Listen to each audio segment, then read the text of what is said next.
Cette, façonnée par l'eau qui est sa raison d'être depuis la naissance du port en 1666, doit à sa dimension aquatique son existence, aussi bien que ses plus authentiques traditions et sa configuration socio-économique. Il était donc temps que la Saint-Louis mette à l'honneur une éminente figure sétoise liée au monde maritime en la personne du charpentier de marine André Aversa, qui a perpétué une dynastie d'hommes de l'art qui ont marqué l'histoire du port. Cet hommage amènera à faire découvrir la splendide collection de maquettes confectionnées par André Aversa, maquettes dont il a fait don à la ville dans l'espace flambant neuf qui leur est dédié rue Jean Villard face au Théâtre de la Mer. La valeur de cette collection, c'est que vous avez des types de bateaux qui sont faits en 3 exemplaires. Je les ai voulu en 3 exemplaires, pourquoi? Pour démontrer la construction. Parce que si j'avais fait que des bateaux finis, peints, voiles et mâts, c'était une chose. Mais j'ai voulu le même bateau le représenter en 3 étapes, c'est-à-dire le squelette, ce qu'on peut appeler la charpente et le bateau fini. Mais ce sont les 3 mêmes bateaux. Ça permet de voir l'évolution de la construction. C'est la valeur de cette collection. J'ai donc l'honneur et le plaisir de déclarer officiellement ouverte les 272e fêtes de la Saint-Louis, placées sous le patronage d'honneur du grand charpentier de marine, André Aversa. Comme le métier d'Aversa, les joutes nautiques sont indissociables de l'eau qui parcourt nos canaux. Et comme pour le charpentier, méticulosité et passion les nourrissent et expliquent que cette tradition, qui en est à sa 272e édition, perdure à travers les siècles.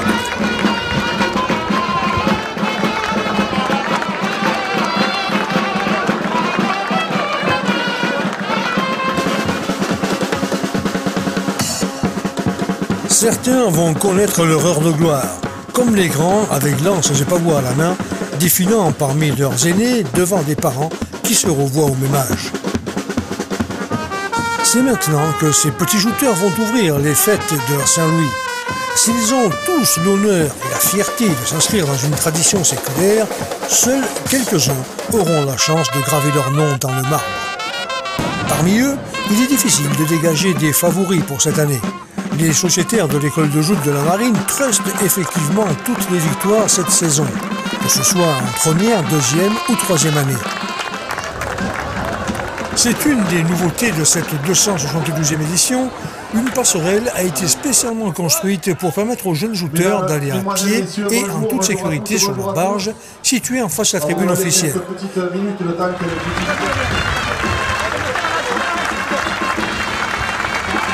Certains de ces petits jouteurs sur chariot rêvent déjà de jouter sur barque. On ira quand tu seras plus grand sur la barque.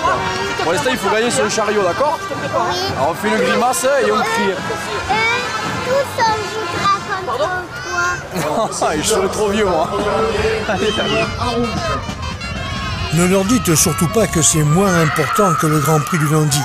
Certes, il y a moins de monde dans les gradins, mais la ferveur est pour certains la même et les parents dans les tribunes sont en transe. Dans cette première catégorie, ils sont 16 au départ. La moitié va se qualifier pour les revanches.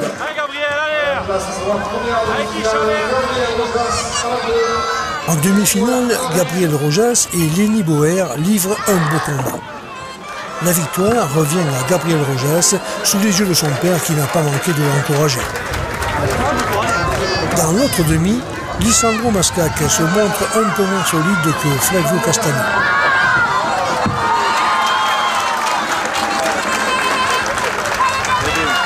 Flavio Castano qui, après un très bon tournoi, va conclure par une dernière victoire sur Gabriel Rojas.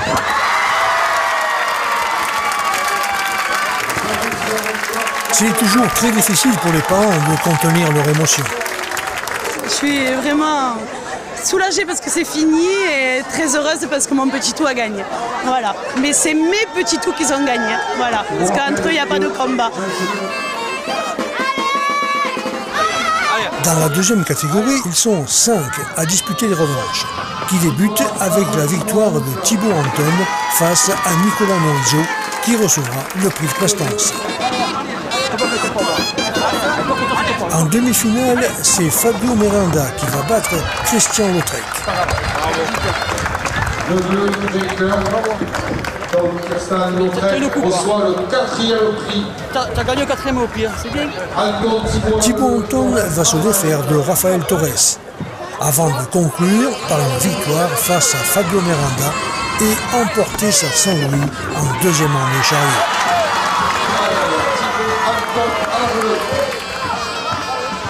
Fabio Miranda à la rouge. Deuxième année chariot de la Saint-Louis 2014. On est passionnés comme eux, donc on vit à fond tous les moments avec eux. C'est son premier titre? Non, son deuxième. La maman est contente. Alors le papy, n'en parlons pas. Hein. Il nous gagne une Saint-Louis chaque 2 ans. Là. Il est parti pour la gloire. Voilà. Ça fait plaisir, c'est phénoménal. Et puis il est content. Quand il a gagné, il nous a regardé, t'as remarqué? Il nous a fait signe, hop, il était content. Voilà. Et tout le monde est content. Pour la troisième et dernière catégorie, il y a seulement 5 jouteurs engagés. On arrive donc très vite aux revanches. Cela dit, ce n'est pas le nombre qui fait la qualité et les enfants sont à la hauteur. À l'arrivée, la victoire va revenir à Erwan Bar qui bat dans la première demi-finale Pierre Stalrich.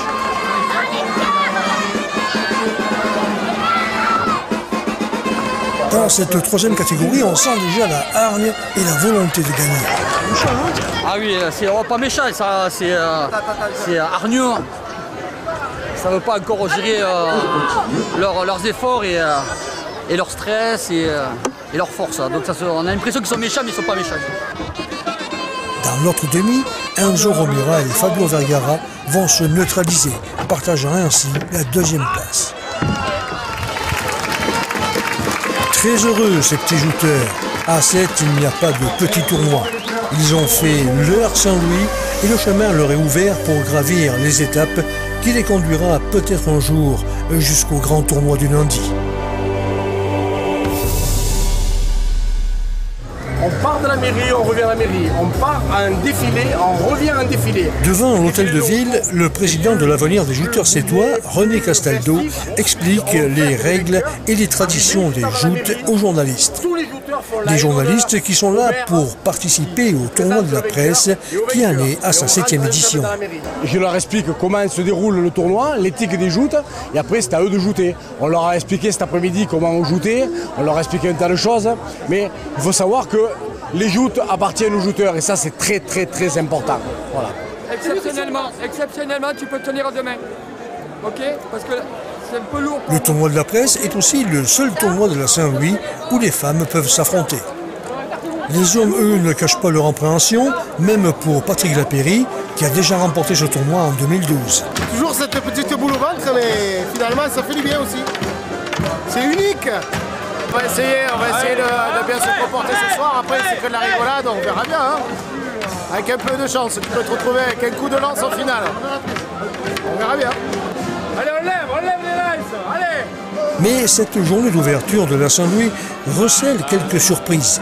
En effet, pour cette édition 2014, certains anciens jouteurs ont tenu à revêtir l'habit blanc pour combattre sur le carreau royal. Des jouteurs en retraite qui n'ont pas peur de s'affronter et qui vont trouver la motivation pour remporter le tournoi. C'est une très bonne idée, il faudra que ça perdure et que ça résiste au temps et que ça reste. Par contre, moi je donne une petite idée pour le titre, au lieu de mettre ancien jouteur banal, les vieilles lances, je pense que ça serait sympa. Voilà, mais bonne chance. Très bonne idée. Hein. Ouais, bonne chance. Et que le meilleur gagne. Pour ce tournoi. Et pour l'occasion, les anciens barreurs reprennent du service avec Dédé Lubrano à la rouge et Loulou Moll à la bleue. Pas de lui, c'est dur, hein, on n'y voit plus maintenant. On va se régaler. Ils sont vieux, ils sont un peu là dans l'embarquement.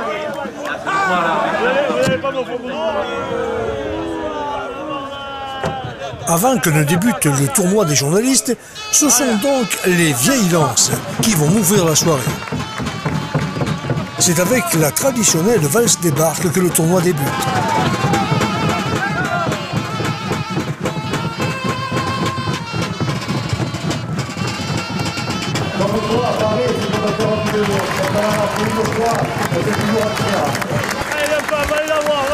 Dans ce tournoi qui réunit quelques vieilles gloires du carreau royal, même si les jambes sont un peu tremblantes, les coups de lance, eux, sont sévères.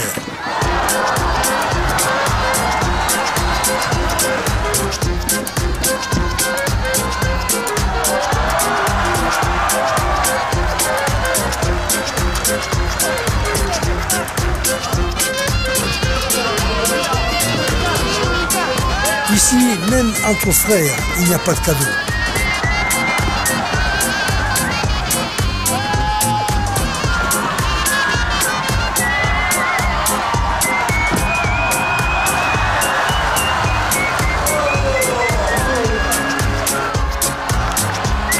En demi-finale, après d'âpres combats, Roland Gillette sur la bleue va subir la loi de Philippe Valette.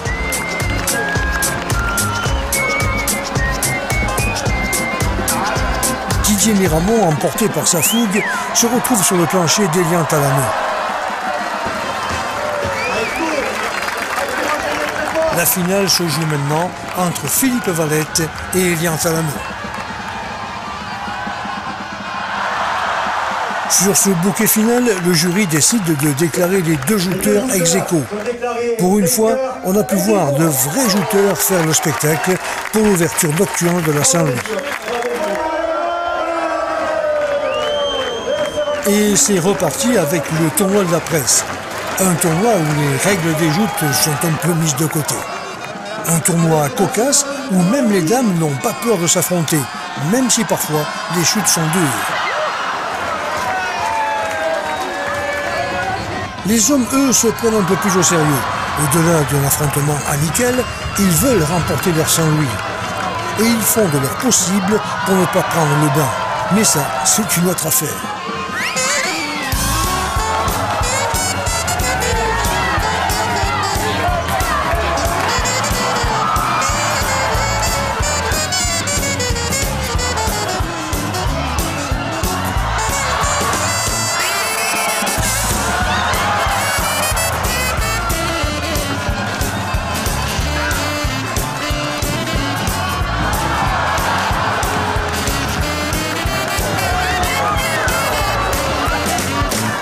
Non, bien sûr, ce n'est pas le lundi de leur Saint-Louis, mais pour certains, la défaite est dure à avaler.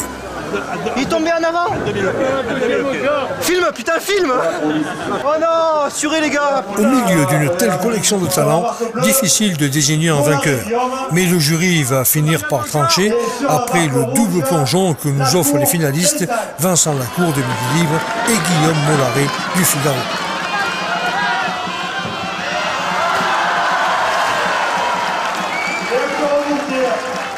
Il y avait bien d'autres vainqueurs potentiels, mais l'adage a une fois de plus été vérifié. C'est la Saint-Louis qui a choisi son vainqueur, enfin ses vainqueurs.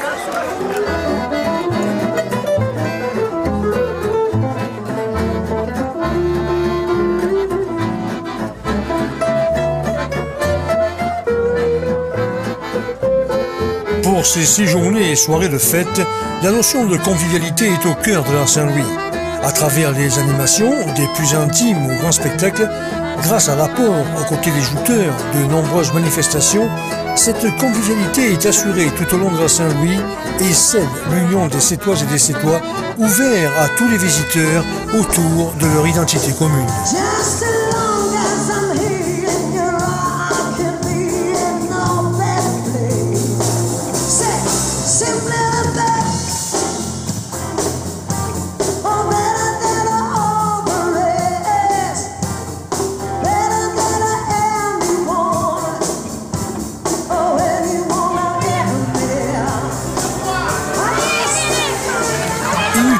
De héler ce garçon de café. Il ne risque pas de s'arrêter à votre table, étant donné qu'il est très vraisemblablement en train de disputer la course des garçons de café. Une initiative lancée l'année dernière et que l'Union des métiers de l'industrie hôtelière du bassin de Thau a décidé de reconduire. Ici, après 2 kilomètres de course, le premier n'est pas forcément le vainqueur. Le jugement se faisant entre 2 critères, la rapidité, mais aussi la quantité de liquide renversé. C'est Jacques Péris du restaurant Le Venise qui emporte le prix. Mais la course des garçons de café n'est pas réservée qu'aux garçons. Dans la catégorie féminine, c'est Diane Pélissier du Sourasbar qui a tiré son épingle du jeu et qui reçoit le premier prix. On était 4 filles et les garçons sont tous partis devant, ils étaient grands, ils étaient forts, mais j'ai terminé première quand même. Voilà, des filles. La Saint-Louis, c'est aussi l'occasion de faire découvrir la gastronomie locale. À l'initiative de la confrérie des 1001 pâtes, un atelier de fabrication de tiels invite les enfants à découvrir les secrets de préparation. De l'oignon, des carottes, un peu de clou de girofle, du poivre à grains et du sel. Sous la houlette du chef cuisinier Marcel Carquet, les nombreux enfants présents malaxent, pétrissent et étalent la pâte sous le regard amusé de leurs parents qui en profitent pour demander conseil. Regardez bien comme elle est belle, regardez les petites boules. Ça veut dire que, justement, elle est bien levée et elle est bien faite. Monsieur le maire, il sait la faire et il vous dira que c'est vrai. Et c'est le champion de la tilleule, hein, avec moi. C'est mon professeur. La relève est assurée. Nul doute qu'à 7, la gastronomie locale restera bien ancrée. Elle est belle.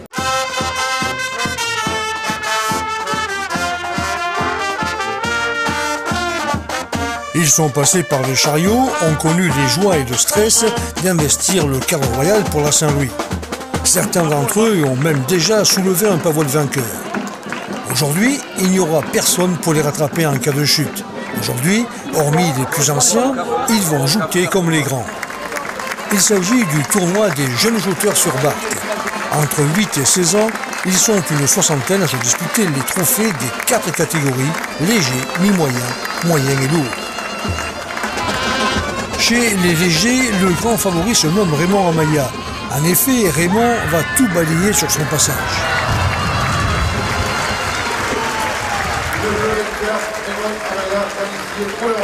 Un jouteur va pourtant lui poser des problèmes.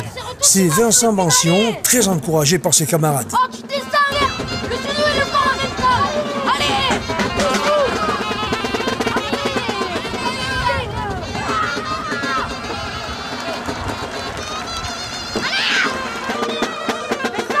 Vincent, ne pleure pas, allez. Oh, la même un peu pour ta vie, allez. Un de plus.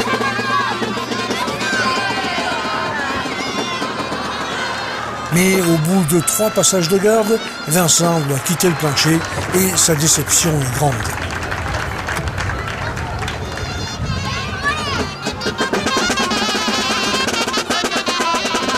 Martin Gianni, qui a signé une belle prestation, va devoir s'incliner en finale face à Raymond Amaya. Un Raymond Amaya qui sort grand vainqueur des légers de cette Saint-Louis 2014.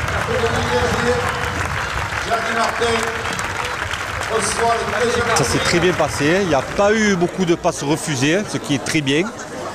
Et non, un beau spectacle. Vraiment bien, au niveau des légers, c'est une très belle Saint-Louis 2014. Dans la catégorie des mi-moyens, les derniers rescapés font aussi le spectacle. Dans la première demi, Andrea Pérez, auteur d'un très bon tournoi, tombe Enzo Catarinicia. Dans la deuxième demi-finale, c'est Ezio Gonzalez qui va prendre le dessus sur Matisse Egea.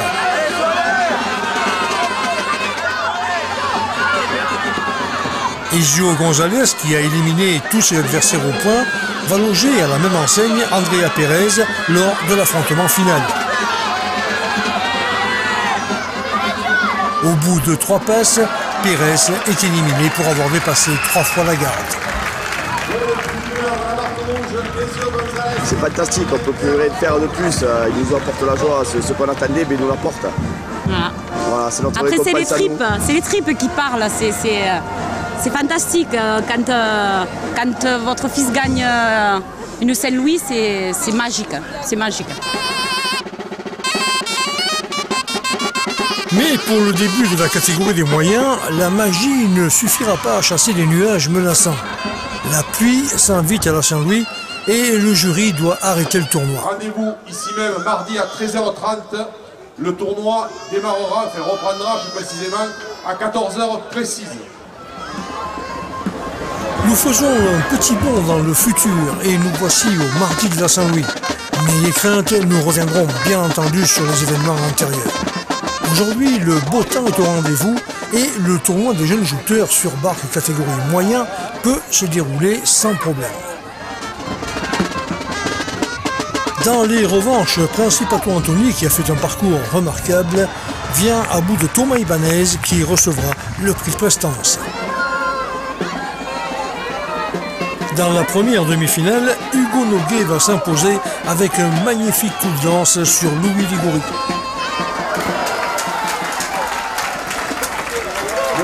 La deuxième demi met en présence Principato Antoni sur la bleue et Forlé-Briand sur la rouge.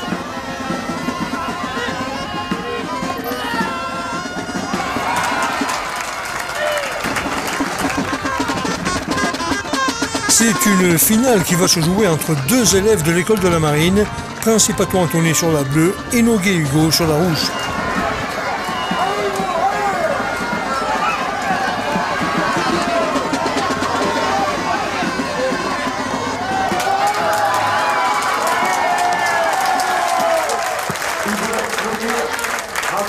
Un tournoi qui satisfait le président de l'école de joute de la Marine, qui trouve très au point tous ces jeunes jouteurs. Et très au point, surtout sur le niveau, on va dire 7, on va dire les deux sociétés de 7 sont au niveau au top parce qu'on le voit sur les championnats déjà de France et de Ligue. Et après sur cette Saint-Louis, on va dire pas mal. Moi, pour moi, c'est pas mal. Et ça va être plus que pas mal dans ces revanches des lourds. Ici, Valentin Fabre va montrer toute sa force face à Michael Rodriguez.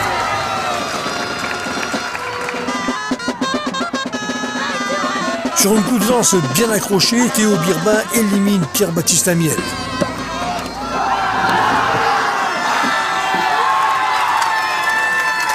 C'est ensuite Sandro Minaro qui va subir la loi d'Enzo Girard, qui va lui faire perdre l'équilibre. La première demi-finale se joue entre Fabre Valentin sur la bleue et Esteban Leboeuf. Fabre Valentin, qui sous le regard de son père et de son grand-père, va donner le meilleur de lui-même. Ayant fait passer 3 fois la garde à son adversaire, Fabre Valentin est déclaré vainqueur.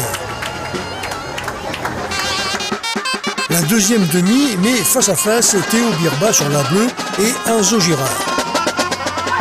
Théo Birba accroche parfaitement sa lance et Girard ne peut éviter le plongeon. Tout cela nous amène en finale avec Valentin Fabre et Théo Birba.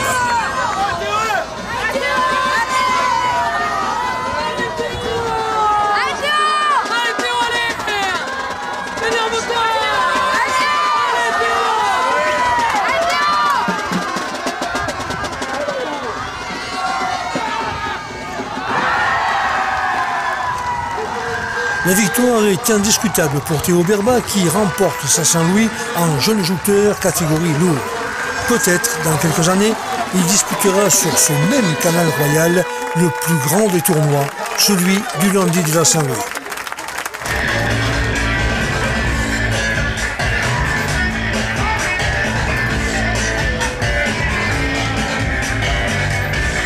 Au fil des années, les spectacles déambulatoires nocturnes sont devenus de populaires moteurs festifs de la Saint-Louis, étant les plus à même à drainer le soir une foule familiale et d'émerveillés petits et grands.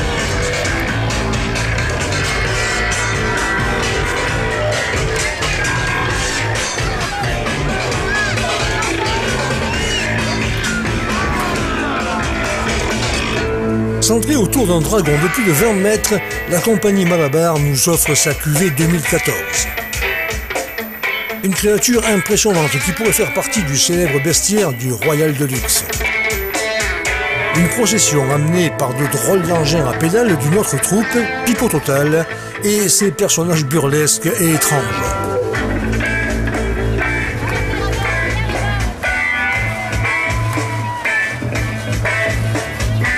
Étant donné la météo pluvieuse, on a connu des foules plus denses, mais les plus courageux vont suivre ce cortège baroque jusqu'à la criée pour un final pyrotechnique.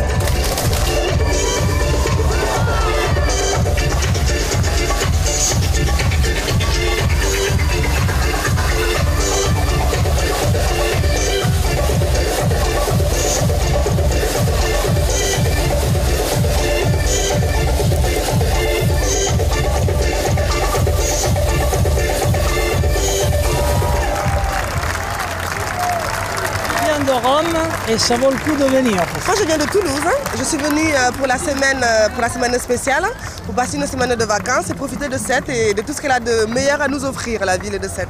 Superbes artistes, vraiment impressionnants, le dragon était incroyable, il faisait vraiment peur, c'était réussi. Cependant, je n'ai pas trop compris l'histoire, mais j'ai adoré la mise en scène. Voilà. Oui, bravo pour Sète, déjà c'est magnifique. Et puis nous les Bourguignons, on a adoré. On a adoré, voilà. On peut déjà me compter pour les spectacles de l'année prochaine, de 2015. Donc à bientôt Sète. Ce samedi matin, sur le parvis des Halles, le créateur de l'affiche de la Saint-Louis, Christophe Cosentino, se plie de bonne grâce à une séance de dédicace qui rencontre un certain succès. Ce que j'ai représenté, c'est un peu ce qu'ils peuvent, moi je ne suis pas jouteur, hein, mais c'est ce qu'ils peuvent éventuellement avoir dans la tête ou les dernières pensées avant ce fameux coup de feu, là, cette élimination qu'il va y avoir, c'est vraiment la finale de la Saint-Louis et c'est là où il faut tout donner, en même temps il y a des blancs dans la tête et puis il y a des pensées sûrement, il y a des... Voilà, donc j'ai essayé de représenter un petit peu quelques éclats comme ça de souvenirs ou de moments. Il y en a un qui a un oiseau dans la tête, alors c'est un roitelet qui est posé sur une branche, et moi c'était pour faire penser un peu à quand on voit ces jouteurs un peu costauds qui sont sur une tintaine avec le vent, le mouvement des vagues, et comment ils tiennent sur la tintaine, quoi. Et donc cet oiseau, ce roitelet, il est plus gros que la branche et il arrive à tenir. Voilà, c'est ça, c'est une question d'équilibre. De toute façon, rien que l'affiche déjà crée le climat de la Saint-Louis, de ce que va être ce grand événement à Sète, qu'est la Saint-Louis.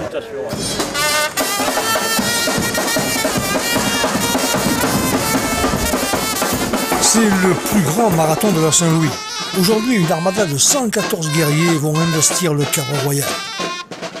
Parmi tous ces jouteurs, certains sont là pour l'honneur, mais certainement pas pour la gloire. En revanche, d'autres sont de véritables clients aux solides arguments. Il faut dire que le tournoi des mi-moyens a de quoi nourrir quelques ambitions, puisque les deux finalistes auront droit à leur ticket pour disputer le tournoi des moyens demain, lesquels en auront également deux pour le Grand Prix.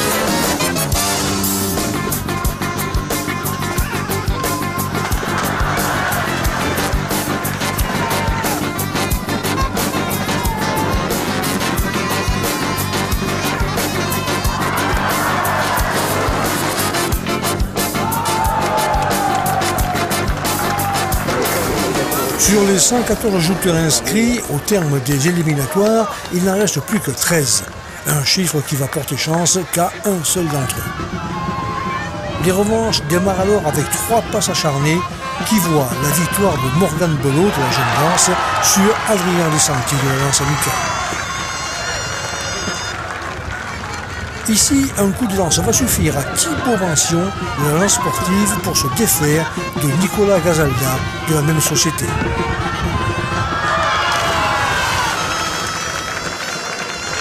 Même constat pour Anthony Bitoum du Pavois d'Or face à Dorian Passeron de la PSM qui prend un coup de pavois sur le visage au passage, mais heureusement sans gravité. Quant à Steven Herry, il doit s'incliner face à Lucas Moreau. C'est un duel plus compliqué entre ces deux jouteurs de la Lance amicale, Irving Petrov et Brice Giordano, qui s'achève par un beau coup de lance de ce dernier.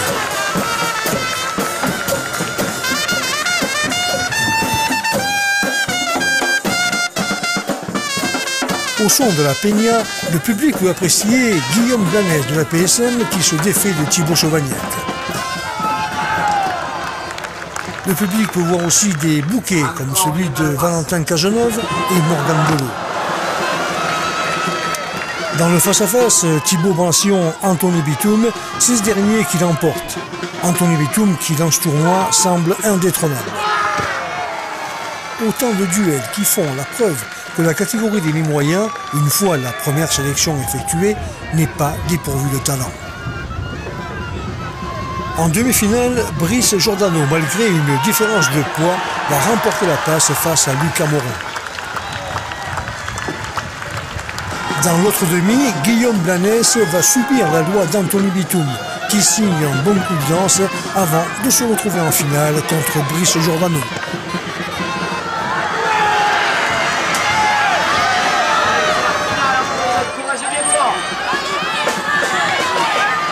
Le vainqueur du jour n'a pas chômé. Pour avoir l'honneur de soulever le pavot du vainqueur, Anthony Bitoum a effectivement dû se défaire de 7 adversaires. Après avoir jeté ses 3 hommes en qualification, le sociétaire du Pavois-d'Or a imposé sa loi durant les revanches face à Dorian Passeron, Thibaut Vincion, Guillaume Blanès et en finale, Brice Giordano. Heureux pour les Sétois, tous Sétois veulent gagner une Saint-Louis dans sa vie. Et moi aujourd'hui je suis heureux. Il n'y a pas mieux à dire. C'est magique pour les Sétois de gagner une Saint-Louis. Magique, c'est un mot qui revient souvent durant les fêtes de la Saint-Louis. Après les joutes, dans une ambiance de convivialité, touristes et Sétois peuvent venir déguster les produits du bassin de Thau. La Saint-Louis sert aussi de vitrine à la gastronomie locale. On essaie de faire déguster les produits locaux, fait nos huîtres, nos moules, ensuite les pistes de poulpe de moules qu'on prépare, pour essayer de faire déguster les touristes, les gens de Sète qui ont l'habitude de manger ce genre de produits. Et comme vous voyez, c'est convivial, tout le monde se régale, je pense. C'est un plaisir pour le palais, pour tous les sens, pour tout. Un délice. Un délice, et pour mon compte, voyez-vous, il m'en faut pas beaucoup de... L'esplanade Aristide Briand est particulièrement garnie ce samedi en début de soirée. Le spectacle proposé par la compagnie Comédia Georges Léon est une opérette marseillaise descendant tout droit de la Canebière et qui fait plaisir à tout le monde. Et pour vivre, il fera bon si la blague à son toit accroche. C'est un pavillon joyeux qui claque dans notre ciel bleu. Plus loin, la batucada du Boko Badawi traverse le centre-ville avec ses tambours impressionnants et diablement envoûtants.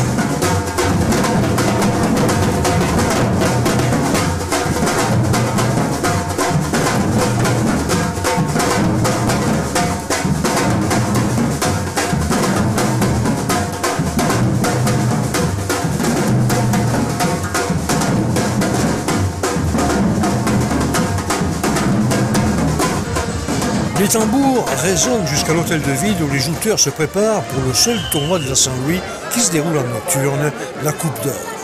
Tous vont tenter de prendre la succession de Maxime Molto, superbe vainqueur de la précédente édition. Mais cette année, il y a tout de même un absent de marque dans les tribunes. Gaston Macon s'est effectivement éteint cet hiver et il va manquer forcément à ce tournoi qu'il avait fortement contribué à remettre au goût du jour. Alors président de l'Union locale, c'est lui qui avait ressorti la Coupe d'Or des cartons dans les années 70, après un long sommeil de près de 70 ans.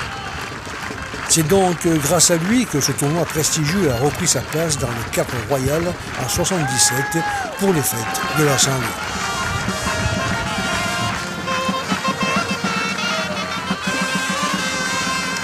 Ce soir, ils sont plus d'une cinquantaine à monter sur les barques et parmi eux, il y a quelques prétendants à la victoire pour le grand tournoi de lundi. On pense forcément à Benjamin Arnaud, Maxime Molto, Fabien Rojaz, Sébastien Abélan ou encore Simon Caselli ou Maxime Delmont.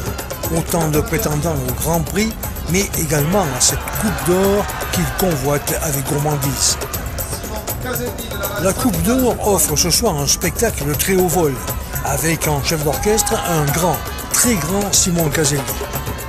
Le jouteur de la lance amicale sétoise va se payer le luxe de se qualifier aux dépens de 2 revanchards, Dylan Garrett de la PSM et Maxime Valette de la JS.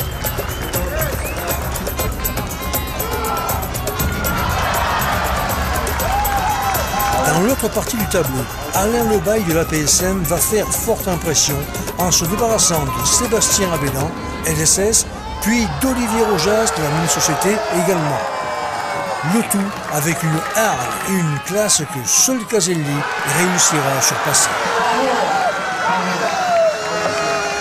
Simon Caselli va montrer son savoir-faire avec une passe spectaculaire face au vainqueur de l'an passé, Maxime Molto de la PSM.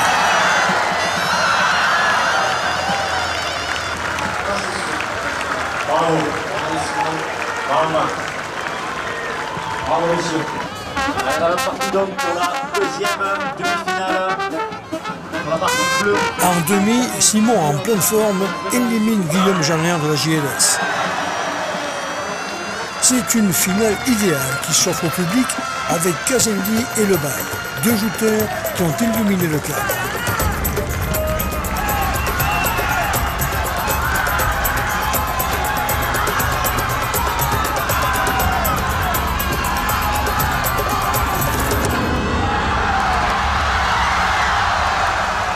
Simon ayant touché l'eau le dernier, c'est lui qui emporte cette Coupe d'Or 2014. Simon Caselli enlève la Coupe d'Or.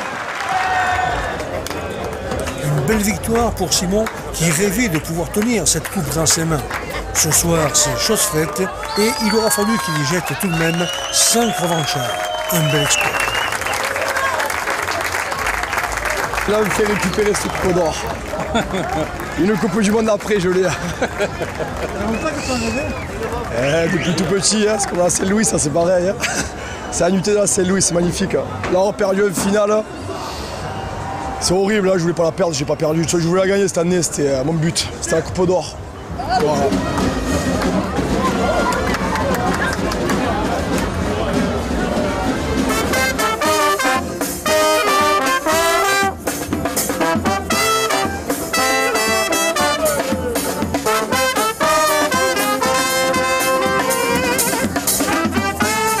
C'est maintenant en musique que le cœur de ville swing au son des divers groupes de qualité qui sillonnent les rues.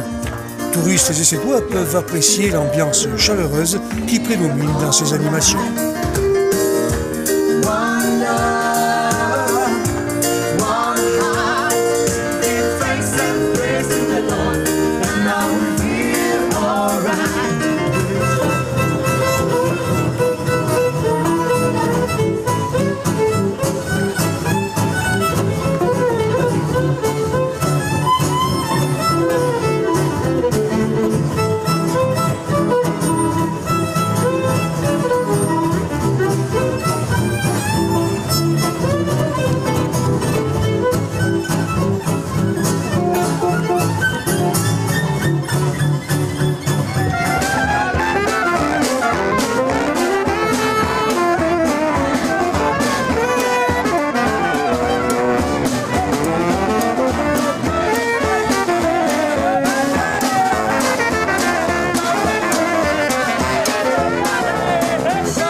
Les tournois se succèdent depuis jeudi soir dans le cadre royal, à un rythme que seul un tambourinide et un bon est susceptible de tenir.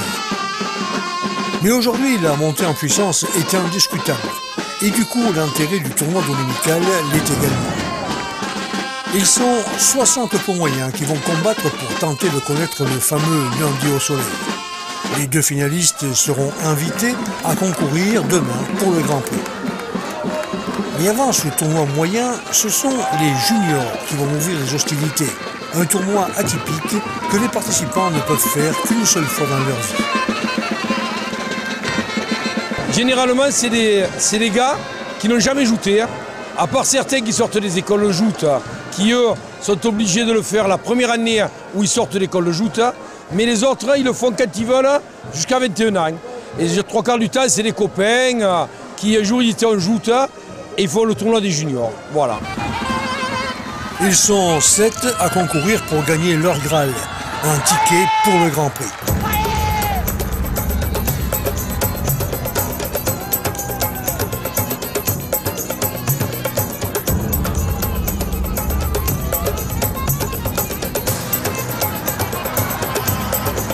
À l'arrivée, il n'y a pas beaucoup de suspense. La victoire va revenir à Rémi Noguet face à Rémi Roquin. Noguet gagne sa Saint-Louis 40 ans après son grand-père, Jacques. Jacques Noguet qui, rappelons-le, a gagné 2 fois le Grand Prix en 1994 et 2004.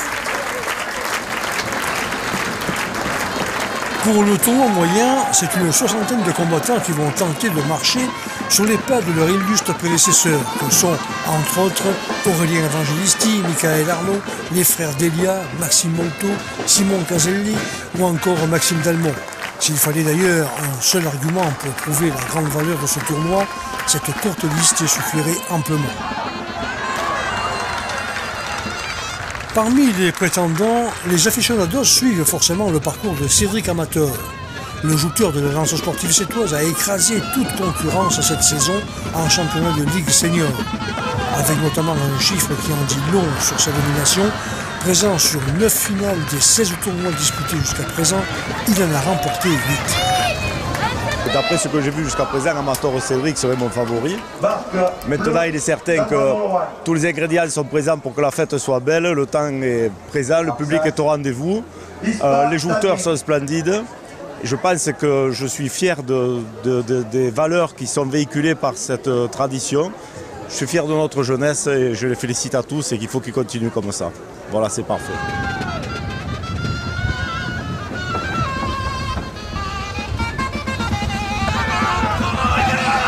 Un bon tournoi avec de très belles passes.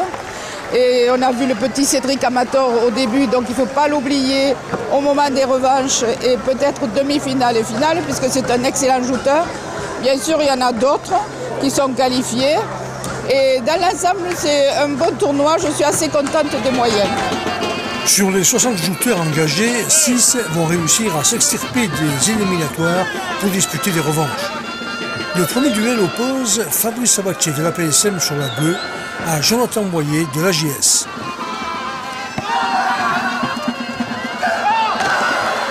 En une seule passe, Boyer fait le travail. Mais le jury va rencontrer un problème pour départager les deux joueurs. Sabatier estime avoir été poussé sans les armes. Résultat, le bureau des réclamations affiche complet pendant 5 bonnes minutes.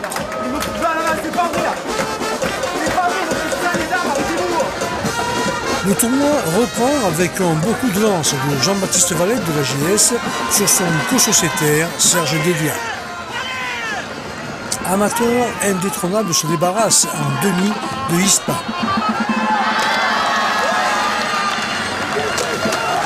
C'est maintenant Jonathan Boyer et Jean-Baptiste Valette qui proposent un double numéro d'équilibriste au cours d'un duel sanglant. Mais Jonathan Boyer finit par l'emporter à la 3e passe. C'est donc une finale Amateur-Boyer. Si Cédric part grand favori, il faut savoir que Sabatier est un sérieux client qui a fait cette saison quelques dégâts dans le circuit des lourds.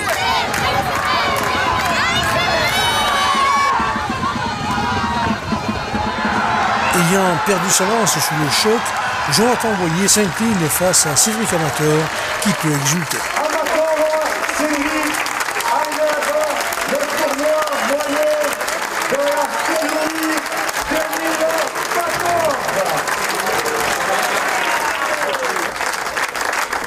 C'est un grand jour, surtout que j'avais déjà gagné les mi-moyens en 2009. Et depuis que je joue de le dimanche à la Saint-Louis, je suis passé un peu à travers. L'année dernière, je me fais mal au genou. Donc voilà, cette année, je la gagne. Puis je suis champion de Ligue senior. Je pense que c'est la cerise sur le gâteau. Et voilà, je suis très content de moi, de ma saison. Pas de joute sans rame traditionnelle. Pas de Saint-Louis sans cette rame. 18 ans que ça dure et pour fêter sa majorité, le club sétois, amené par la présidente Annick Artaud, replonge ses barques dans le cadre royal à l'occasion de la nuitée de la Saint-Louis. Une douzaine d'équipages sont présents, des équipages mixtes qui, cette année, sont composés de rameurs locaux. Mais voilà que sans prévenir, une équipe de Barcelone est venue spécialement pour découdre en toute amitié avec les Sétois. Normalement c'était 4 Sétois, mais ils sont venus, c'est imprévu. Parce qu'une année c'est avec les étrangers, une année c'est que 7. Mais eux, ils sont venus dans la foulée. Voilà, on les découvre. Avec un départ cul à cul et 2 virages bâbord entre les ponts de la Civette et de la Savonnerie, le spectacle est comme pour les joutes, à suivre des gradins.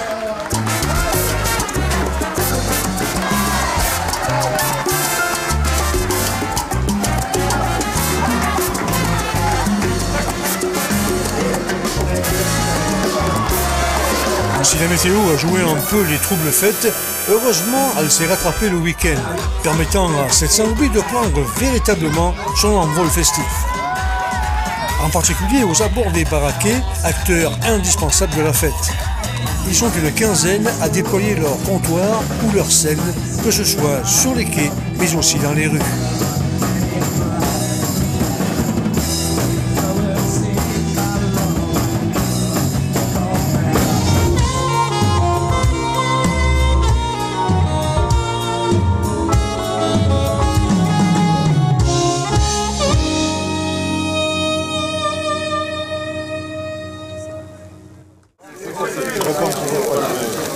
Nous sommes au matin du grand jour. Dans quelques heures, le cadre royal va être envahi par la foule pour assister au tournoi mythique de la Saint-Louis. Pour l'instant, à la plante courte, chez Dédé Lubrano, c'est le traditionnel déjeuner des jouteurs. Un déjeuner plus que copieux, avec thon grillé, viande et saucisses, accompagné de bon vin. C'est sûr qu'à 9 h du matin, il faut avoir un solide estomac pour encaisser le choc. Les frères, un peu de... Le thon est à point. Et après, il manque plus que la saucisse et les côtelettes. Après, ils pourront les défiler, ils seront engaillardis. Ici, c'est la convivialité qui est de rigueur. On fait les pronostics, on plaisante et on rit au son des hautbois et tambours. Dans ce petit déjeuner devenu un rituel, on rencontre presque toujours les frères ennemis. Le co-animateur du Grand Prix, Christian Imparato,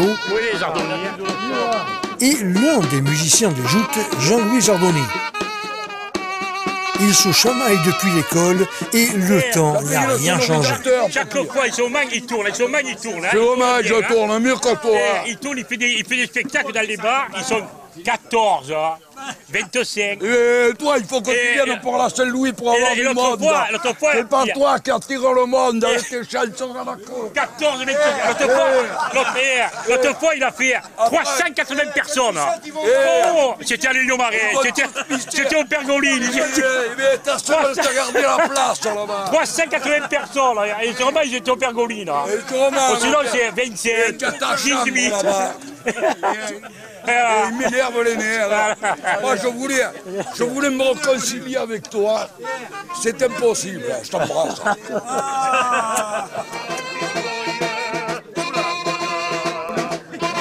Chargé de commenter la retransmission du tournoi sur le câble et sur Internet, Vincent Stinto parle d'un tournoi très ouvert, sachant qu'Aurélien Evangelisti, septuple vainqueur du Grand Prix, est dans une forme moyenne suite à un accident de joute. Évidemment, tout le monde se pose la question sur les capacités d'Aurélien de surmonter les petits ennuis qu'il a eus.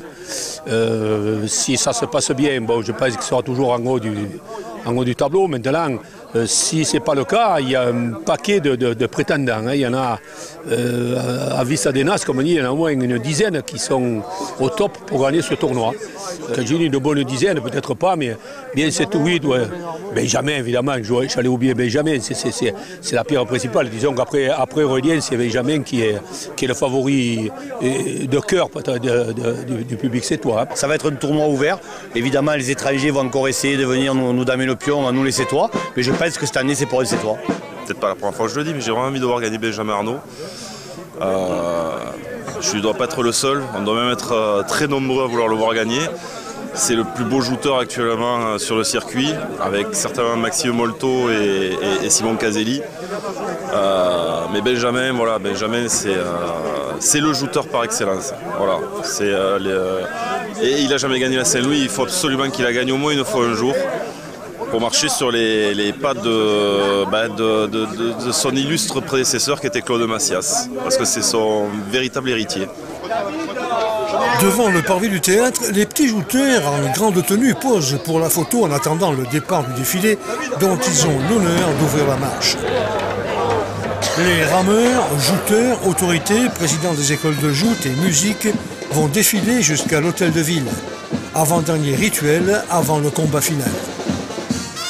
Le championnat du monde des joutes démarre aujourd'hui dans le cadre royal et les prétendants à la postérité vont se bousculer à l'embarquement. Si l'on fait un petit tour d'horizon des hommes forts de l'été, on peut trouver David April, le vainqueur de la Saint-Louis 2013. Il sera forcément attendu. Totalement transparent en début de saison, le Palavasien s'est réveillé en sursaut en remportant le tournoi de la lance amicale et il est aujourd'hui dans le top 5. Il y a l'Agatois Thierry Lognos, vainqueur du Grand Prix en 2000. Il a été le grand homme du début de saison. Il a remporté 3 des 5 premiers tournois de l'été. David Gras, jouteur discret mais pas moins efficace.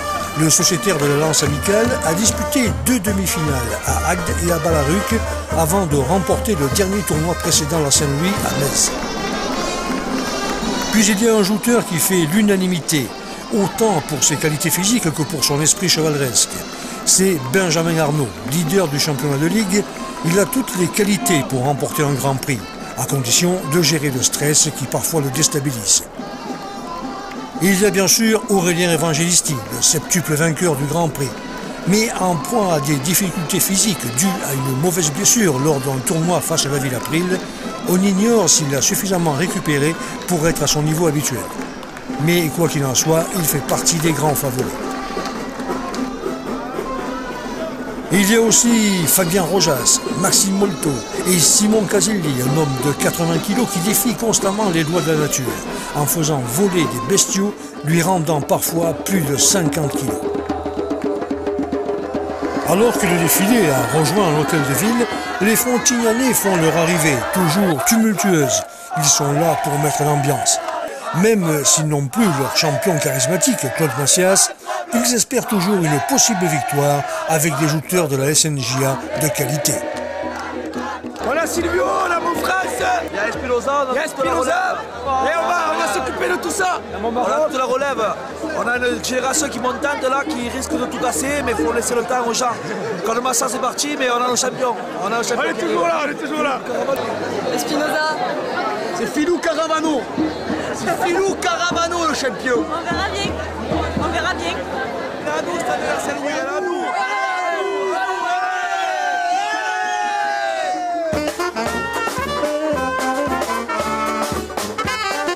Ambiance un peu plus sereine chez les VIP, mais ils sont tout de même près de 250 personnes qui participent ce lundi midi à la traditionnelle macaronade du maire sur la plage du Pouf. Ce que j'ai souhaité lorsque j'ai instauré ce repas traditionnel à Saint-Louis pour les personnalités, c'est leur faire partager la chance que j'ai d'être le maire de cette ville ouverte sur le monde, qui s'est créée par les flux de population venant de tout le pourtour méditerranéen, qui a créé cette richesse événementielle, cette richesse culturelle, cette richesse culinaire. Et là, aujourd'hui, on leur fait partager les plats, la tielle, la macaronade, le frescati, tout ça dans une ambiance très conviviale qui permet de rassembler, au-delà des clivages politiques, l'ensemble des personnalités qui pèsent dans cette région et dans ce département de l'Hérault. Ils sont plus d'une vingtaine de la confrérie des 1001 pâtes à œuvrer pour ce repas annuel de la Saint-Louis. C'est un sacerdoce, chaque année nous sommes là pour bénévolement pour faire régaler tous ces gens, les invités de Monsieur le maire surtout, et nous sommes très fiers et très heureux de préparer cette macaronade. Marcel Carquet a la dure responsabilité de la préparation, responsabilité qu'il assume parfaitement. Il faut dire que pour préparer la macaronade, il craint personne. Elle mijote depuis ce matin. La préparation spéciale? Il y a de la couenne cette année, on a mis dedans. La couenne de porc. Notre charpentier de marine, André Aversa, entouré de sa famille, savoure ces instants de bonheur. Et je voudrais remercier, disons, la municipalité de m'avoir fait cet honneur. Vraiment, pour nous, pour la famille Aversa, et c'est vrai quand même que la famille Aversa, il faut le dire, a toujours œuvré pour le port de Sète, pour l'essor du port de Sète. Alors, disons, vraiment, c'est une récompense pour toute la famille, hein, et j'en suis fier d'être le dernier et de pouvoir penser à mes grands-parents, à mes parents et tout ça. Voilà. Et je voudrais remercier encore une fois la municipalité. Voilà. Nous y voilà. C'est maintenant que les seigneurs de la Tintelle vont se défiler dans le cadre royal devant plus de 10 000 personnes. Gagner le Grand Prix, c'est plus qu'une victoire. C'est entrer dans la légende de la Saint-Louis, c'est entrer dans l'histoire de la ville. Ce soir, un seul sera élu au légendaire palmarès. À Sète, ce lundi est un jour férié et chaque année, c'est pareil. La tension monte, aussi bien chez les spectateurs assidus ou occasionnels qui viennent par curiosité. Mais la tension est surtout sur les jouteurs. Ils sont au centre de l'action. Ils sont ceux qui suscitent l'admiration et seront quasiment hissés au rang suprême s'ils s'imposent. Gagner le Grand Prix, c'est devenir quelqu'un d'adulé et de respecté. Alors tous rêvent d'émerger de ce cadre royal et devenir le champion qui a remporté le Grand Prix de la Saint-Louis.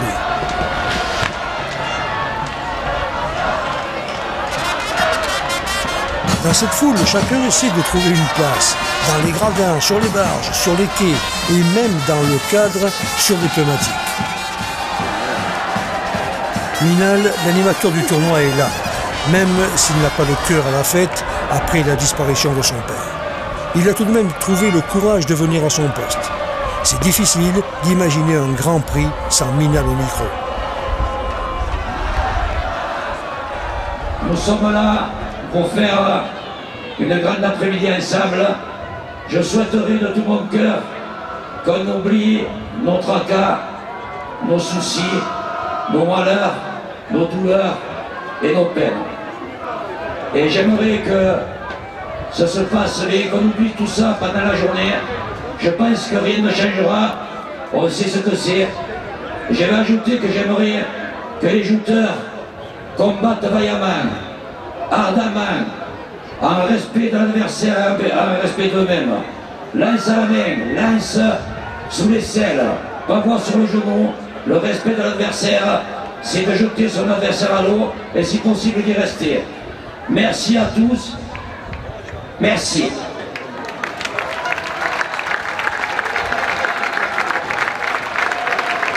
Quant à son équipier Christian Imparato, c'est avec beaucoup d'émotion qu'il tient à rendre hommage à cette personnalité du monde des joutes qui nous a quittés, Gaston Macon. Car si je suis ici devant vous, c'est grâce à lui. Il y a 33 ans, il m'a dit « remplace-moi au micro » et je l'ai remplacé. Et je lui fais honneur. Alors je voulais que nous faisions une minute de silence pour Gaston Macon et toutes les sétoises et les sétois qui ont perdu un être cher. Pour eux, une minute de silence. Merci.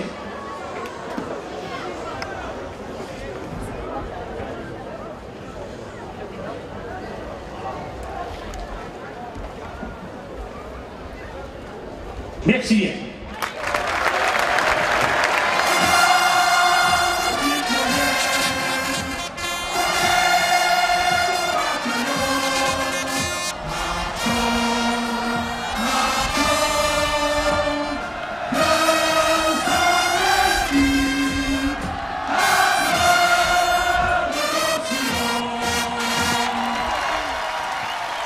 Après ces instants d'émotion, Minal, comme toujours, va saluer les villages alentours sans oublier d'oublier les Frontignanais. Salut encore une fois les supporters de cette. Ah,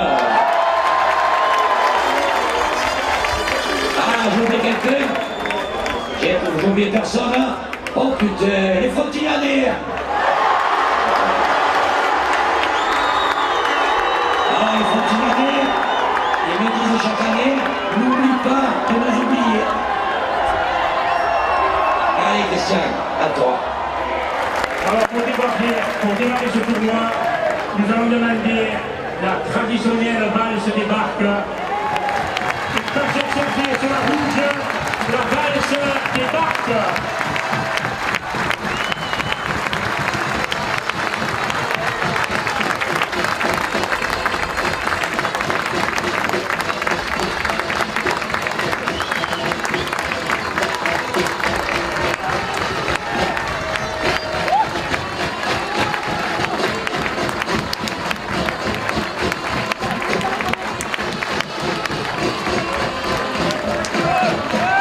Le départ va être donné pour la dernière fois par Ninou Ligori qui prend sa retraite des joutes. L'histoire est en marche. 86 ans qui fait ses adieux aux joutes. Il est là, vous pouvez le voir. Ninou Ligori, dans la tradition, avec le pavillon et le sifflet. Voilà, bravo.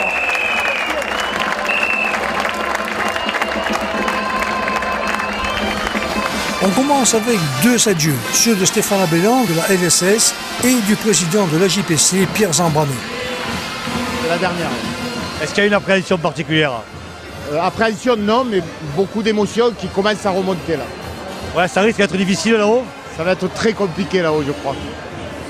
Qu'est-ce qui remonte? C'est toute une carrière, c'est tout un folklore? Non, c'est des flashs, c'est des souvenirs de gens qui sont encore là. Il y en a certains qui ne sont plus là et ça va être compliqué.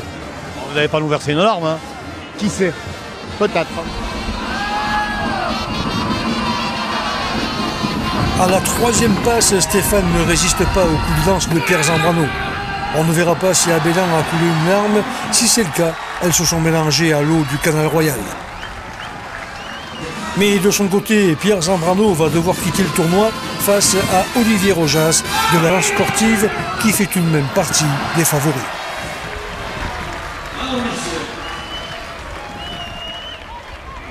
Comme on est à 7, rien ne se fait comme ailleurs. On passe aux présentations, celle du junior Rémi Noguet avec le Grand Prix. Petit-fils de Jacques Noguet qui a remporté le Grand Prix à 2 reprises, Rémi tient à faire honneur à son grand-père. Même si à 16 ans, on aime encore faire des tours de manège, on est également proche d'être un homme. Olivier Rojas peut le constater, il va lui falloir 4 passes pour faire respecter l'ordre naturel.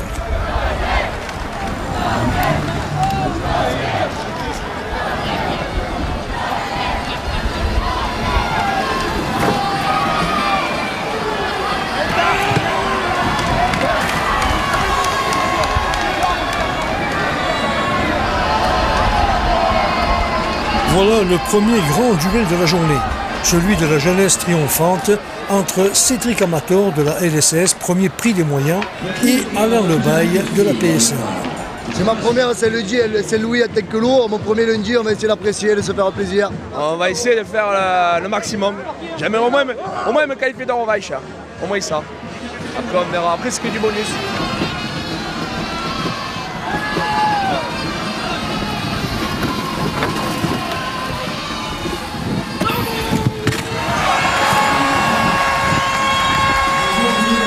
Ici, Amator va prouver qu'il est largement temps de quitter la catégorie des seniors en championnat.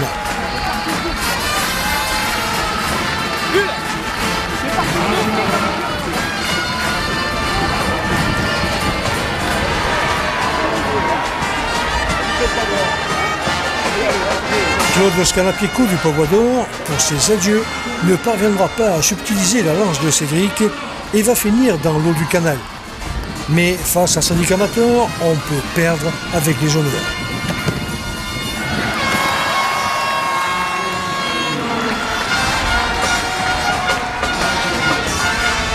Un des grands favoris du tournoi entre en lice. C'est Benjamin Arnaud.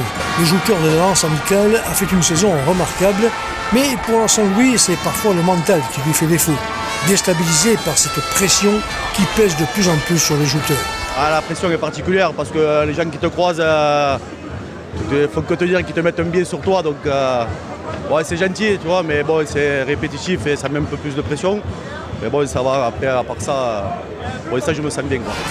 Il se sent en pleine forme, Benjamin, et il va le prouver en tombant 3 hommes en 3 coups de lance. David Monfrance de Frontignan et vainqueur ex-aequo du Grand Prix en 2004 va s'incliner le premier, avant d'être suivi par le Sétois Éric Foultier de la LSS et Stéphane Jalby de la même société.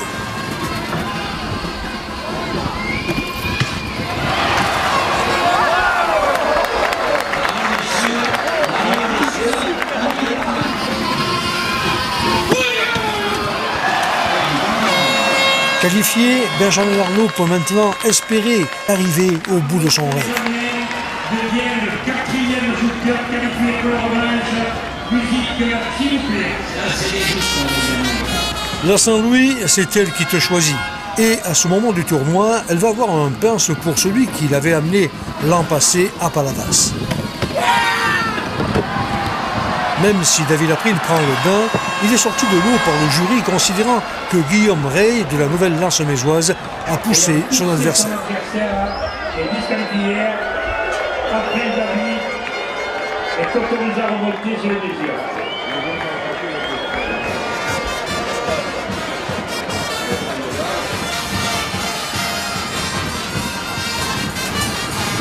Face à son co-sociétaire Jérôme Ortega, malgré une deuxième garde très limite, il remporte la place. Avant de conclure nettement avec Éric Formato du Pavois-d'Or. Le tout sous les yeux de son père Bernard, membre du jury.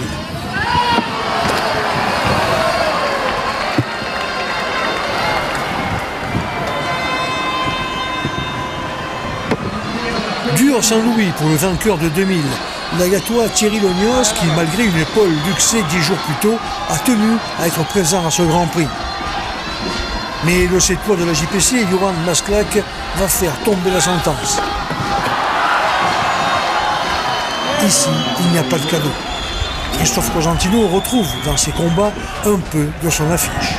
Et oui, quand même, il y a eu quelques affrontements, là, les lances se sont tordues un peu, il y a eu des éclats de bois. C'est ça, quand ils se regardent dans les yeux, hein, ils y vont les mecs, hein. Ça rigole pas, hein. Et c'est beau. C'est beau et ça continue avec l'entrée en lice d'un Frontignanais, Philippe Carabano. Il a toute la squadra derrière lui, mais il va se heurter à Masclac, décidément imbattable.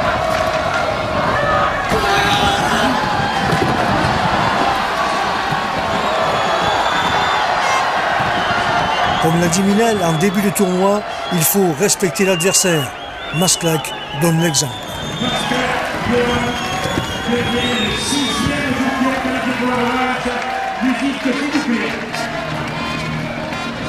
Et il faut aussi une bonne dose de courage, comme ici avec Anthony Ligori de la lance amicale, sonné par un coup de pavois accidentel qui revient dans le cadre pour affronter Cédric Auger de la jeune lance sportive mésoise. Un affrontement qui se termine par un bouquet le premier de l'après-midi.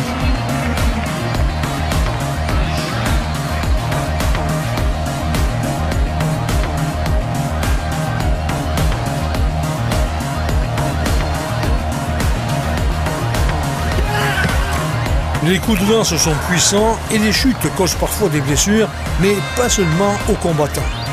Ici, sur cette passe entre Yannick Baïsa et Rudy Morat, tous les deux de la jeune lance sportive mésoise, c'est Sébastien Abelin de la lance sportive qui, au passage, va prendre un mauvais coup de pavois qui va lui valoir quelques points de suture.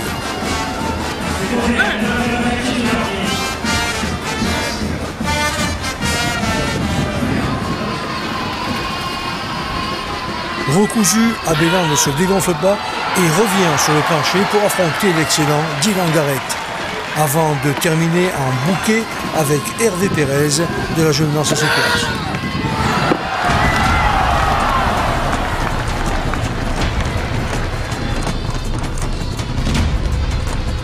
La Saint-Louis est parfois sans pitié, même envers un grand champion comme Olivier Souda, double vainqueur du Grand Prix.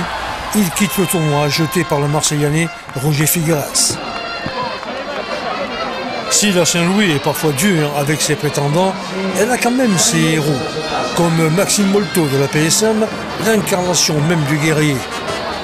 Pascal Sylvestre de la même société ne résiste pas au coup de lance de Molto sur une passe magnifique. Les Frontignanais, qui n'ont plus Claude Macias pour envisager une éventuelle victoire à la Saint-Louis, portent leur espoir sur Morgan Espinoza. Même s'ils n'y croient pas trop, ils l'encouragent de tout leur cœur. Mais quoi qu'il en soit, ils sont là pour faire la fête. Les Frontinais sont là pour mettre l'ambiance, les Frontinanais. On n'est pas pour joute, mais on est là pour mettre l'ambiance. Par rapport à Claude Macias, effectivement, qui n'est plus là, on a décidé que 2014, c'était 2014 après Jésus-Christ. Et là, maintenant, c'est l'an 1 après Claude Macias. Et là, cette année, on compte énormément sur les jeunes relèves, qui est Espinoza et le jeune Cucinello. C'est Espinoza qui est sur le plancher. Il va tout donner, mais ça ne suffira pas. Bon, Espinoza est au tapis. Molto a encore frappé fort. Les Frontignanais n'ont plus qu'un seul homme pour défendre leur couleur, Silvio Cuciniello. Pour l'instant, Molto va prouver sa supériorité en se débarrassant de l'agatois David Lopez et se qualifier de revanche.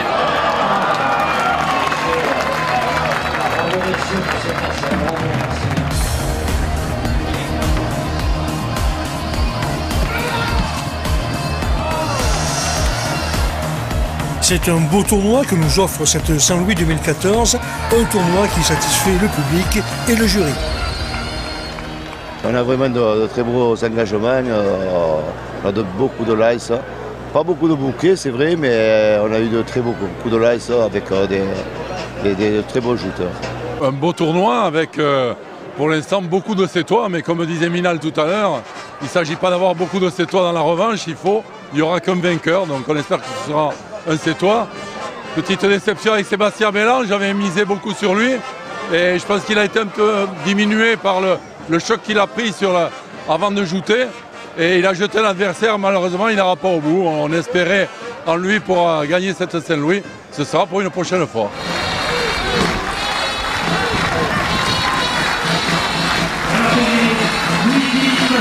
La Saint-Louis n'a pas de frontières. Oui, vous ne rêvez pas, c'est bien l'hymne d'Agde qui retentit dans l'arène sétoise. Ceci en l'honneur de Louis-Philippe Saez du Pavois Agatois qui fait ses adieux. Un grand monsieur des joutes qui part sous des applaudissements nourris de tous les peuples du bassin de Thau et au-delà. Son dernier adversaire est le Sétois de la lance sportive, David Gras.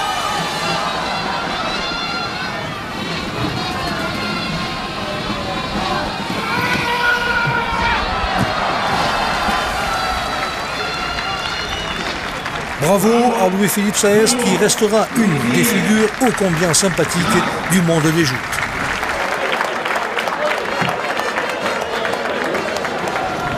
Voilà un champion vainqueur du Grand Prix en 1999, l'Agatois Jean-Louis Montel. Après avoir éliminé Yannick Baudigère de la lance amicale, il fait maintenant face à Didier Di Santo de la SNJA.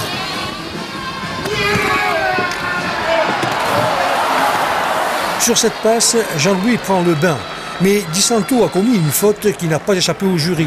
Il a pris son adversaire entre les deux retenants, ce qui lui vaut une élimination et permet à Montel de poursuivre le tournoi. C'est face à Laurent Lager, son compatriote du Pavois Agatois, que Montel va se qualifier des revanches.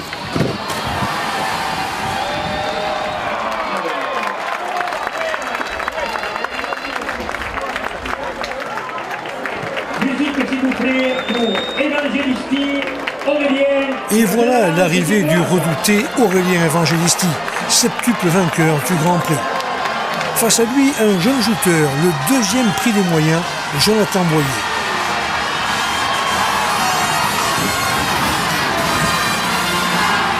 Sur cette première passe, c'est une observation de deux shooters pour passage de garde.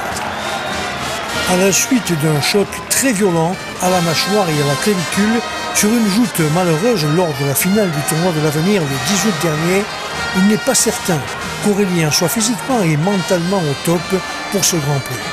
Je reviens de loin, ça aurait pu être dramatique. On va dire que mécaniquement, normalement, tout est revenu. Mon ostéopathe y a travaillé pendant 3 jours dessus et je l'en remercie énormément. Voilà, après c'est dans la tête, j'ai pas rajouté depuis. On va voir. On va voir quand je vais remonter, si on aura des appréhensions ou pas. On le verra au premier shooter. Finalement, après un passage de garde, les deux jouteurs vont récidiver une deuxième fois. Puis une troisième qui leur vaut l'élimination. Grosse déception pour Aurélien, mais pour Jonathan Boyer, c'est un exploit. Il aura tenu 3 passes face au septuple vainqueur de la Saint-Louis.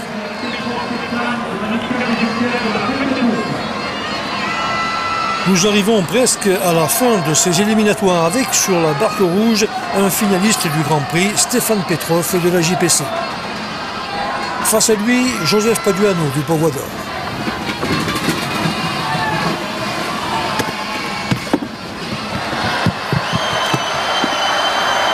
Les passes sont parfois violentes et les dents de Paduano en ont pris un sacré coup.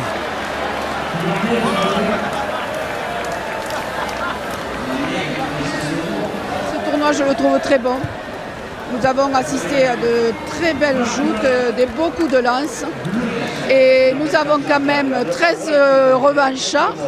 C'est rare pour une Saint-Louis. Donc nous allons peut-être arriver à 15 revanchards et ça va permettre d'avoir un tout petit tournoi, de très bons shooters. Et on va avoir certainement des surprises puisque Aurélien, malheureusement, avec Jonathan, ont perdu pour 3 passes dans le blanc, enfin pour dépassement de garde. C'est dommage parce que peut-être un serait tombé à l'eau, c'est déjà un peu plus beaucoup mieux pour le tournoi.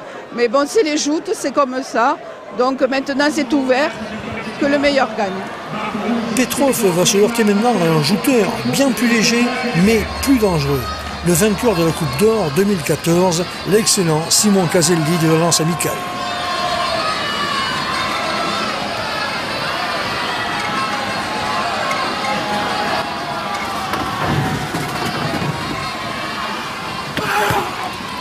Simon, tout en puissance, jette Petrov sur une belle passe sous les yeux de son père qui n'en peut plus. Malheureusement, Simon va devoir quitter le tournoi en faisant le bouquet avec Yves Salès de la Lance Sportive.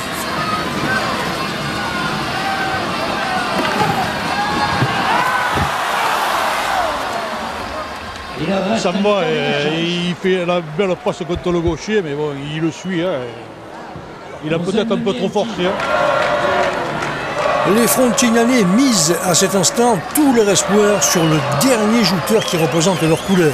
Et c'est pour cette raison qu'il est sur la barque bleue, Silvio Cuciniello. Face à lui, un Sétois, Michel Marchadier de la JPC.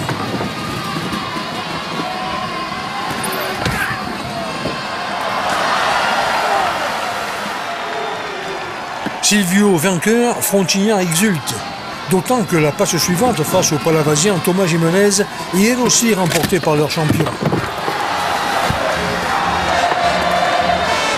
Plus qu'un seul homme à jeter et Frontignan aura son qualifié des revanches. Malheureusement, la passe qui va suivre va se terminer par un bouquet avec Glagatoire Fabrice Mur de la SNJA. C'est là-dessus que se terminent ces éliminatoires.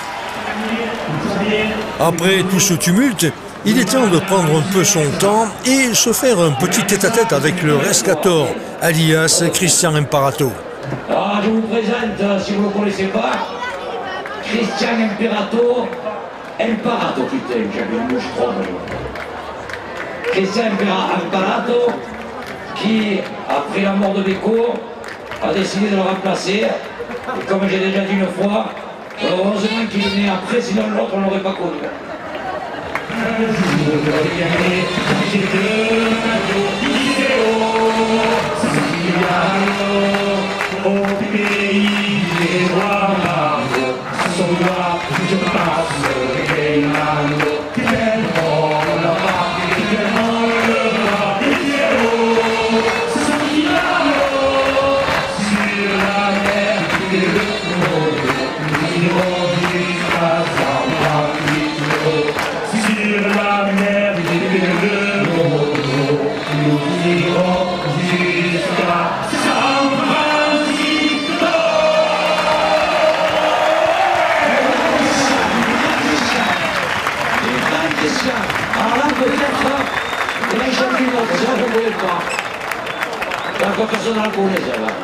C'est il du soleil qui rit et qui m'appelle le matin au matin.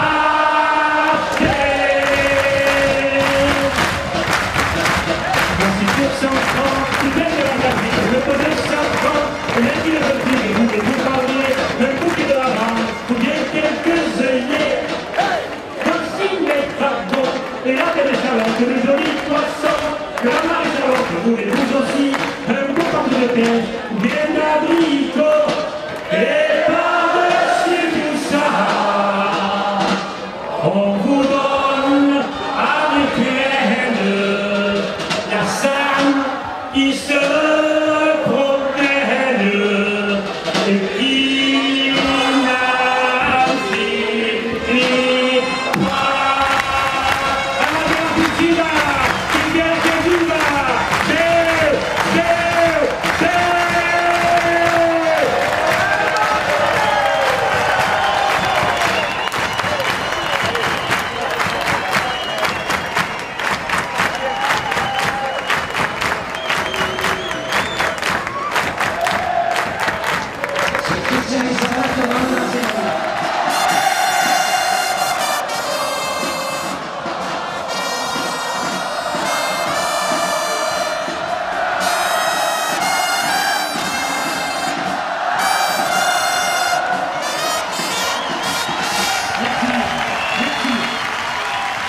Voilà, le moment de vérité approche.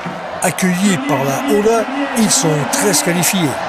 Sur la barque bleue, Olivier Rojas, Benjamin Arnaud, David April, Mathieu Di Stefano, Maxime Molto et Jimmy Saez. Sur la barque rouge, Cédric Amateur, Patrick Timothée, Johan Masclac, Christophe Bancian, Roger Figueras, Fabien Rojas et Jean-Louis Montel. Cette année, la surprise est de ne pas avoir le septuple vainqueur dans ses revanches. Mais la non-qualification d'Aurélien Evangelisti offre à d'autres l'espoir de parvenir au terme de ce Grand Prix et d'inscrire son nom au glorieux palmarès de la Saint-Louis. Et oui, il faut changer un petit peu de grand gagnant, il faut changer de champion. Donc cette année, on va en avoir un nouveau, ce sera un Sétois, vous allez voir.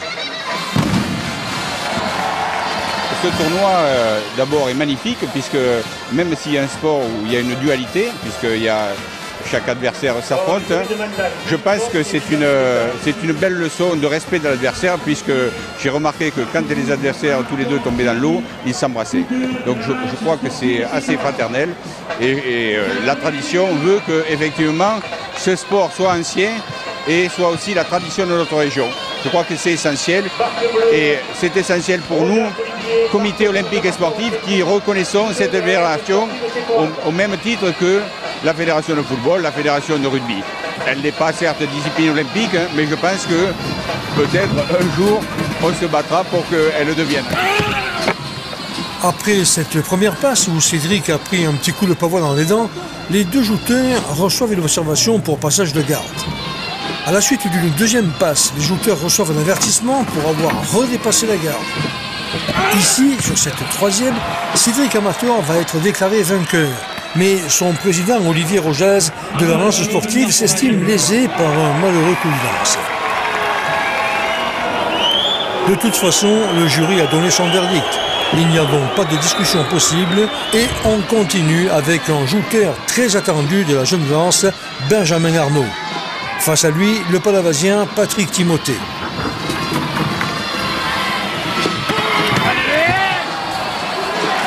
C'est sans appel. Benjamin a fait voler les armes du jouteur de la lance sportive palavasienne qui va laisser la place à son compatriote, double vainqueur du Grand Prix en 2009 et 2013, David April. En face, un très bon joueur de la JPC, Johan Masclat.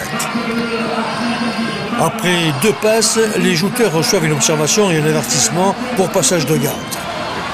Sur cette troisième passe, David April va avoir un geste de grande classe.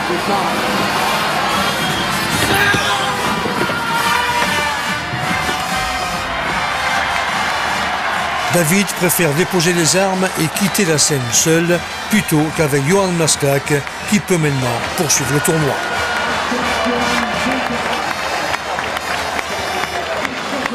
Maintenant, deux Sétois se font face. Sur la rouge, Christophe Bension de la lance sportive et sur la bleue, Mathieu Di Stefano de la jeune lance.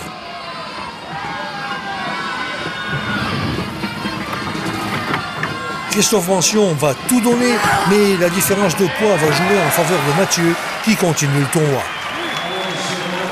Avec une qualification remarquée, Maxime Molto de l'Amicale des Pêcheurs Sept-Molles est l'un des grands favoris du tournoi. Mais la Saint-Louis réserve toujours des surprises et le Marseillanais Roger Figueras met un terme aux ambitions de Molto.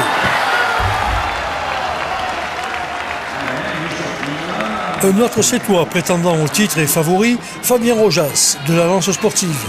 En face, c'est l'un des deux Agatois qualifiés, Jimmy Saez.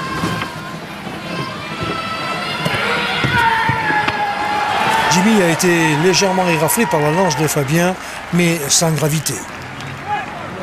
Il reste un dernier joueur pour défendre les couleurs d'Agde.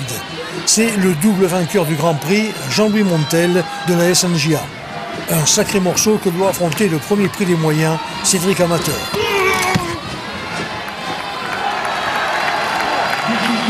Sur la passe, le jury voit Montel de la deuxième garde et donne la victoire à Cédric, qui est 4-2 joueurs. Ce qui, bien sûr, n'est pas le cas de Jean Montel qui se sent lésé et montre au jury et au public qu'il n'est pas dans le rouge. Mais ajoute, quand la décision est prise, on ne revient pas en arrière et Montel quitte le tournoi. Le premier combat du deuxième tour mettra en présence Masclac Johan de la JPC contre Arnaud Benjamin. Benjamin Arnaud, qui a fait voler les armes de Patrick Timothée, va ici étaler toute sa classe face à Johan Masclac avec une passe magnifique.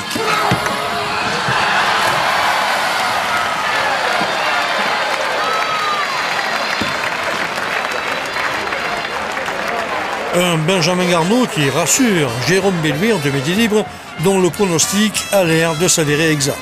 Je ne change pas d'avis forcément, et Benjamin m'y aide. C'est le Benjamin des grands jours là, on le sent.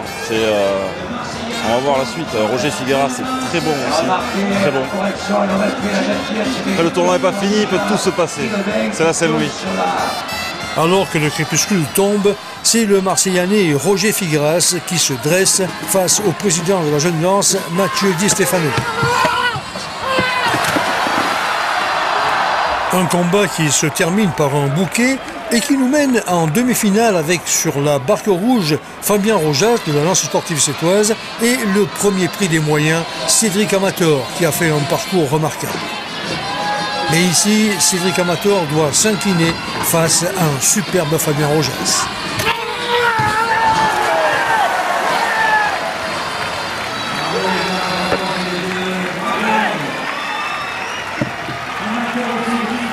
Les dés sont jetés et arrive le grand moment que tout le monde attend, la finale du Grand Prix de la Saint-Louis.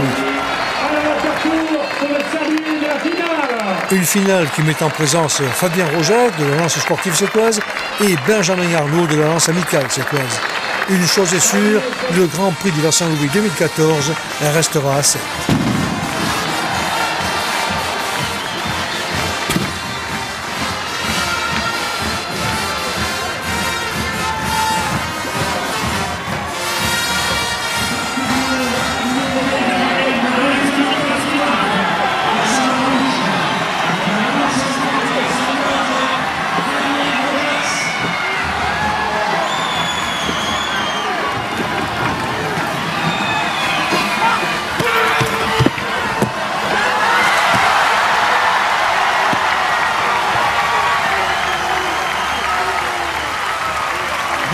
À force de lui tourner autour, de la courtiser, de se casser les dents et de souffrir en silence, Benjamin Arnault a fini par la faire chavirer.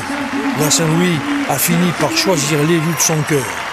C'est certainement une grande histoire qui démarre, car l'homme fort de la Lance amicale sétoise représente à lui seul l'essence même des joutes. La puissance, la franchise, la prestance et l'humilité. Dans ce cadre, le public peut exulter à l'issue de ce tournoi qui a encore fait la preuve que le plus grand et le plus beau rassemblement de joutes au monde se trouve bien au cœur même de cette île si singulière.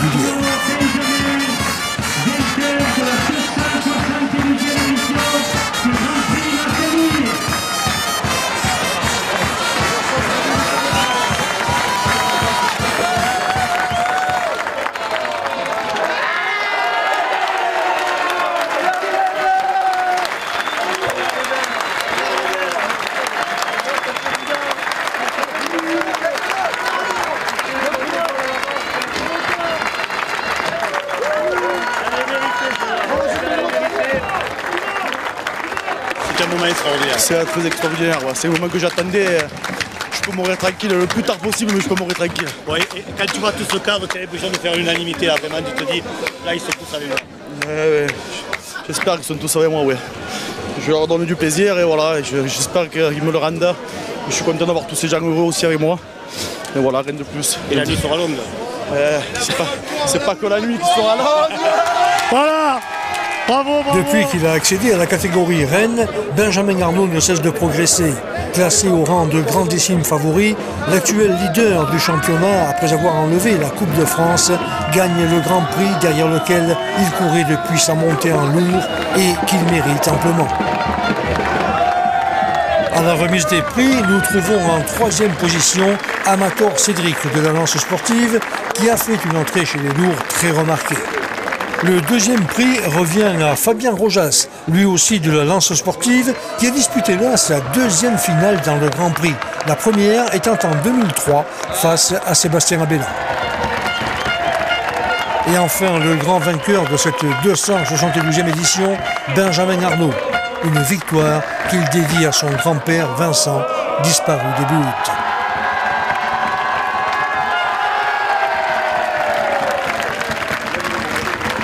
Ce soir, Benjamin a la tête dans les nuages, tout comme ces as de la voltige aérienne qui font ce mardi 26 août un show au-dessus du Mall Saint-Louis avant le traditionnel feu d'artifice qui vient clôturer ces 6 jours de fête.